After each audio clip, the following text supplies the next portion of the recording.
closely.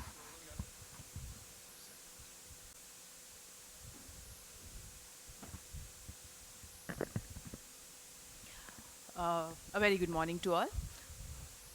So I'll be presenting my paper on outcomes of oral mucous membrane grafting with synthetic orbital implant for management of contracted socket.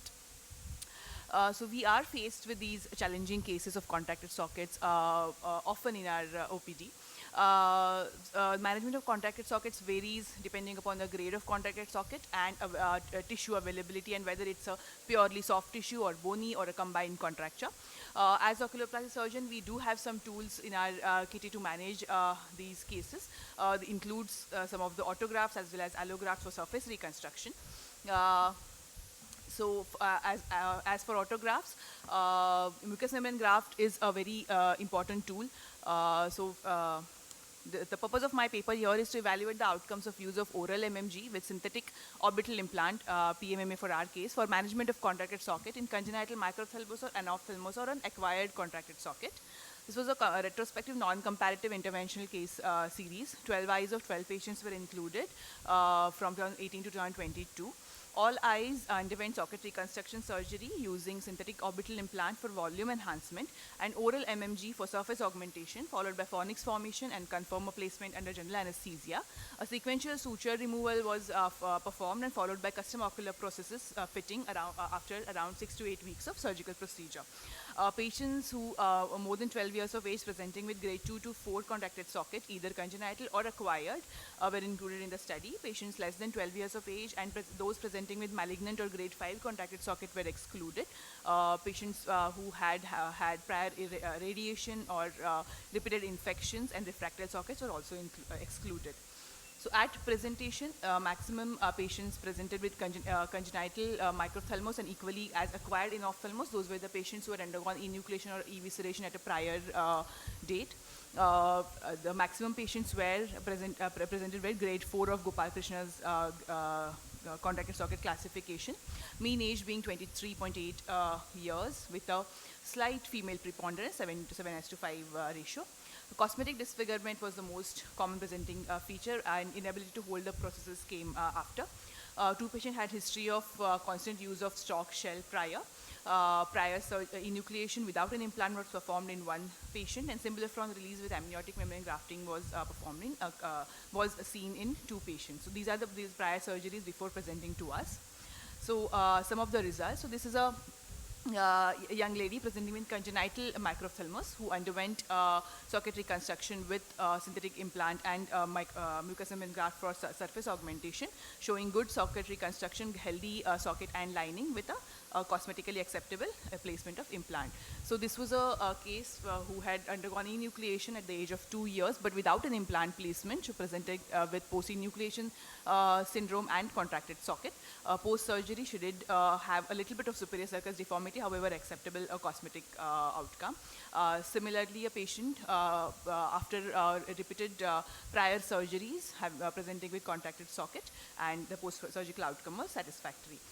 So this is how the well-epithelialized surface with deep fornicis looks in the post-operative period after mucous membrane grafting and ocular implant. So this was a patient where we had a wound gape at 3 weeks post-operative period. However, amniotic membrane grafting for the gape and continuous monitoring did heal this defect completely. So we present these outcomes. All of our patients achieved good volume augmentation and deep fornicis post-operatively, allowing for good custom ocular processes fitting at the mean follow-up of 20 months. One patient showed wound gape in early post-operative period and was treated with resuturing and AMG. A close alternative available for these patients is dummies fat graft or porous polyethylene implants. Okay, so a couple of my limitations. I had a small sample size, no comparative analysis, and no objective COP assessment was made. However, the surgical procedure did successfully reconstruct the ocular cul-de-sac and stabilize the orbital processes and implant.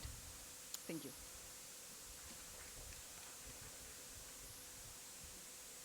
So, did you place the MMG centrally or in the fornix?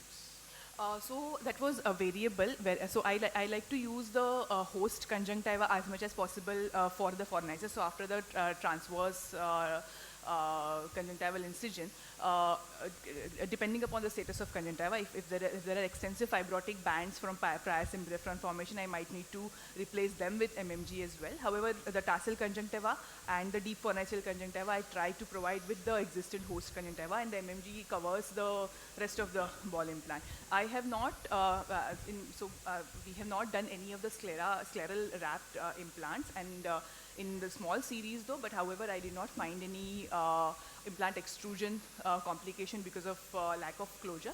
The key point here is probably finding the residual posterior tenons capsule and implanting the implant over there, and strong wound closure. What is the choice of your implant? What implant did you use? So PMMA implants. PMMA, is it? What advantage do you feel this has over a dermis fat graft? Dermis fat graft, though can be very gratifying procedure, however, not devoid of complications. The tissue necrosis and the long-term results, I feel, because of the continuous fat atrophy that the implanted fat also undergoes, the volume augmentation might not retain in a longer post-operative period. But that won't be a case with a synthetic implant, because the volume will remain constant as we have calculated. And once the surface epithelializes, it actually starts resembling the conjunctival epithelium. So that it actually starts looking like a primary enucleation and implant and conformer or a COP placement after around 6 to 8 months of post-operative period. And your donor site was lower lip, is it? All Sorry, patients, the donor site was right. it the lower lip or? Lower lip.